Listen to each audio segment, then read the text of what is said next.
Helen Keller was an author. She wrote books and also many different articles. Helen Keller was also an activist. She fought for the rights of women and also for the right of people with disability, especially people in the deaf community. Helen Keller was also an inspiration to countless people, both in her days and hours. She faced so many obstacles but refused to let anything to stop her from leading the life she wanted to live, one that still impacts people today. Let's look at her story and see how she got and inspired so many people. Here is when her story began. Helen Keller was born in 1880 in the state of Alabama. Here we have the map of the United States. Do you know where the state of Alabama is? Where is the state of Alabama in the United States map? Yeah, right here. Right down here in the southern parts of the United States. That's where the Helen Keller was born in 1880. Unfortunately, when she was just a year and a half old, Helen Keller got very sick. And this is very sad part that the sickness made her both deaf and blind. And she would remain deaf and blind for the rest of her life. People who are deaf are not able to hear. People who are blind are not able to see. And Helen Keller was both. Helen Keller was both from the time she was 18 months old till the day she died. She was both deaf and blind. She couldn't hear and she couldn't see. Just imagine how confusing and frustrating life would be if you are not able to hear or see. She had trouble communicating.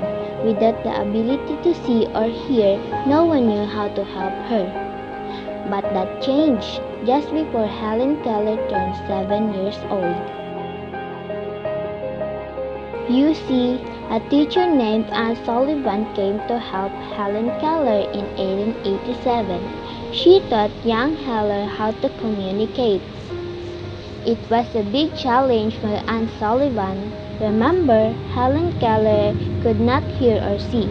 Anne Sullivan was an incredible teacher, and Anne Sullivan used to be blind as well, though she had a surgery and allowed her to see again.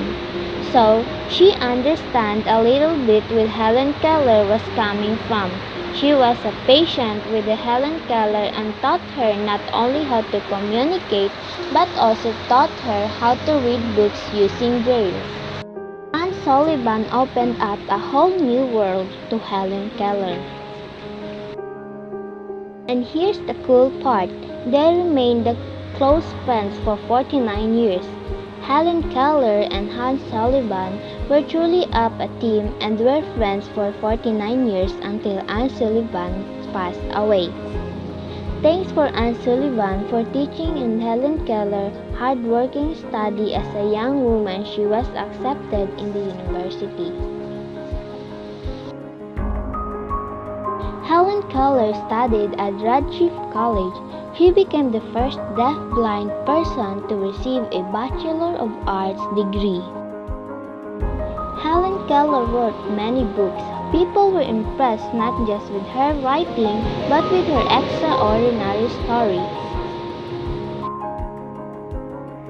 Helen Keller became a famous author and started speaking not just in the United States, but all over the world. Helen Keller spoke about life as a disabled person, women's rights, and raised funds for the American Federation for the Blind. Helen Keller lived to the age of 87. By the end of her life, she has visited 39 countries and 5 continents and had inspired countless people.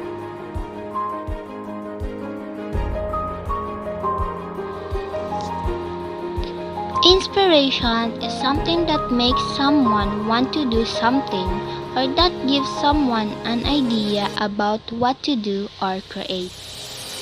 Inspiration comes to all of us in many different ways. There are people that get their inspiration from movies or music or maybe the famous figures.